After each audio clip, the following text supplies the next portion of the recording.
अगर मुझसे बातें करने की इच्छा रखते हो ना, तो मेरी सच्चरित्र को पढ़ना शुरू करो और मैं तुमसे बातें करूँगा। और अगर मुझे महसूस करना चाहते हो, तो फिर मेरी स्तवन मंजरी का पाठ निरंतर करते रहो। हर पल, हर क्षण मुझे महसूस कर पाओगे, मेरे नए रूप को जान पाओगे तुम, सिर्फ और सिर्फ मेरी स्तवन मंजरी के पाठ से। आज तक तुमने मेरी सच्चरित्र सिर्फ और सिर्फ भक्ति भाव से या फिर किसी इच्छा की पूर्ति के लिए पढ़ा है। पर आज जब तुम्हें ऐसा लग रहा है ना कि तुम हार गए हो और आगे कैसे होगा, क्या होगा, तो जैसे अर्जुन की दृष्टि से श्रीमद् भागवत गीता का पाठ किया जाता है ना, बिल्कुल वैसी ही दृष्टि से एक बार तुम मेरी सच्चरित्र का पाठ करो। जैसे एक हारा हुआ इंसान प्रभु से सवाल पूछता है ना, बस वैसे ही उसी दृष्टि से एक बार पढ़ लो तुम। इस बार तुम्हें मेरी सच्चरित्र पढ़ने मात्र से ही श्रीमद् भागवत गीता के पाठ का भी आशीर्वाद मिलेगा। जो मैं तुम्हें बताना चाह रहा हूँ वो भी तुम्हें समझ में आएगा, और तुम्हारे सवाल हैं, तुम्हारे जो इतने सारे क्यों हैं, उन सब के जवाब तुम्हें मिलेंगे। और आगे कैसे और क्या करना है, इनके जवाब भी तुम्हें मिलेंगे।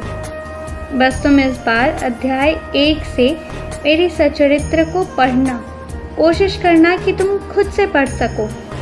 अगर वो बिल्कुल ना हो पाए तो जितना ध्यानपूर्वक सुन सकते हो, तुम्हारे अंदर जितना ध्यान है, जो तुम मुझ पर केंद्रित कर सकते हो, वो सब लगा कर सुन लेना। इस तरह सुनना या इस तरह पढ़ना जैसे आज से पहले कभी तुमने किया ही नहीं था। मेरी सच्चरित्र के लिए वो जो ललक होती है ना, बस वो रखते हुए पढ़ना। और जिस दिन तुम्हारा पूरा पारायण समाप्त हो, उस दिन किसी एक भूखे इंसान को खाना ज़रूर खिलाना।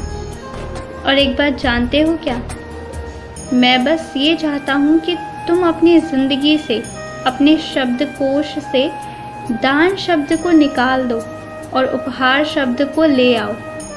तुम ये कभी मत कहना कि तुमने अन्न का दान किया, हमेशा ये कहना कि तुमने किसी को उपहार स्वरूप अन्न दिया है।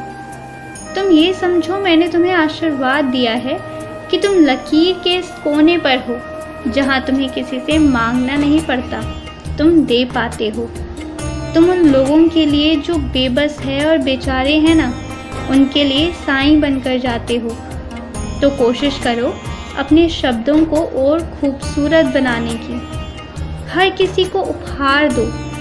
जो ही तुम उपहार देना शुरू करोगे ना, तो देखना तुम्हारी ज़िंदगी में भी खुशी, प्रसन्नता आने लगेगी। और फिर तुम जिसके लिए जो करोगे, उसके बदले में वो इंसान तुम्हारे उपहार की कीमत को समझेगा। और सच तो ये है ना कि दान करने के योग्य कोई भी नहीं है।